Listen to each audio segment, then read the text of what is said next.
Good evening everybody, I hope you can hear me and see me. In fact, pretty windy out here, pretty dark. Haven't got a head torch, and the reason why is because I'm just running up and down a hill really, on the pavement.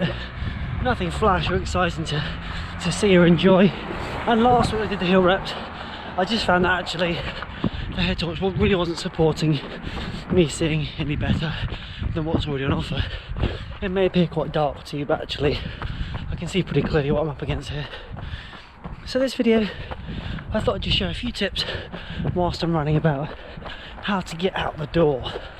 Now, we're in a really weird time of the year where it is winter, it's pretty cold, a bit windy, but actually it's not all that bad. We've had a huge amount of rain recently, and it's fair to say that when you're at work, looking out the window, the last thing you really want to do is get out there in these terrible conditions. Now, thinking back to my first marathon training session plan thing, I remember quite vividly watching a video talking about what the important things were, strategies to make sure you stick to your routines in getting out and putting the work in. And that brings me on to my first point, routine. It's really good to get into a habit that when you're coming through the door, you've got a couple of things in place that mean that you will automatically get yourself in the right mindset to get out there and put the work in. First and foremost, get your clothes ready the night before. Shoes, socks, underwear, shorts, leggings, head torch, hat, whatever it may be.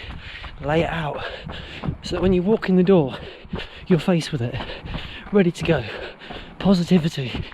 You've planned ahead, you've already foreseen what you're going to be walking into when you return home from work or your day out or whatever you might be doing, and there it is, waiting for you.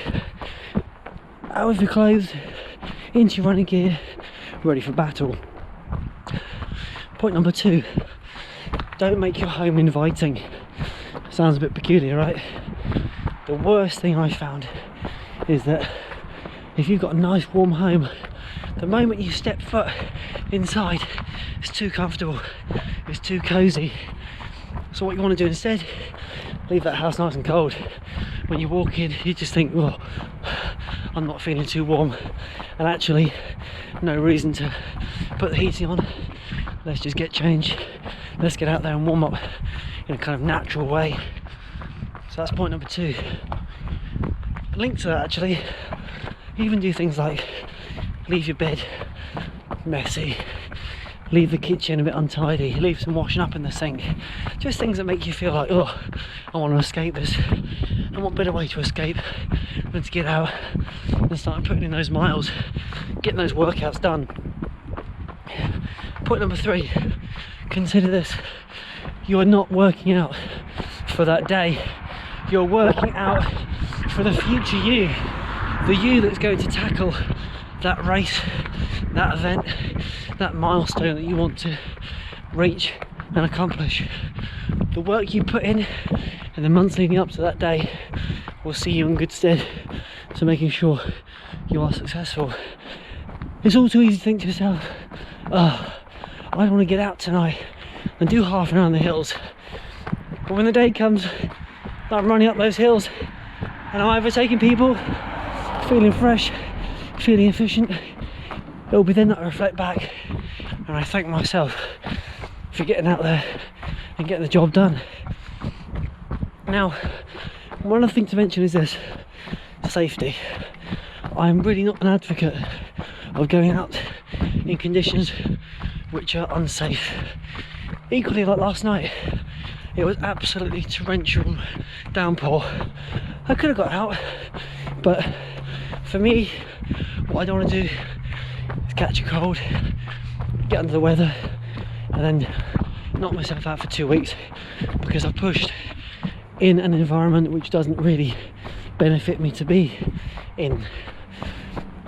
Of course, what you don't want to do is use that as an excuse that every time there's a little bit of rain you don't go out. But be mindful of the conditions and be sensible. Run within your means. Run in a way that you feel comfortable.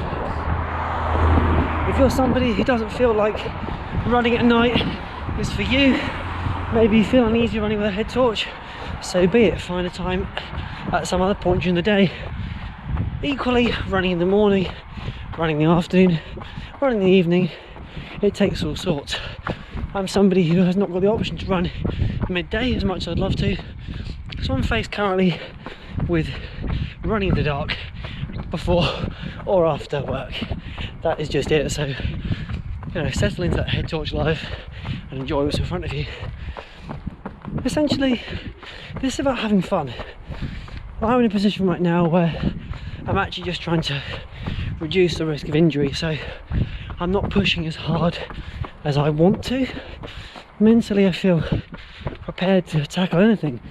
Physically, I know that after a long run like the one this weekend, my legs are feeling it, or were feeling it, and that meant that I couldn't fly out on Tuesday last night and do an awesome run, but it needed to be something that I kind of took my time with.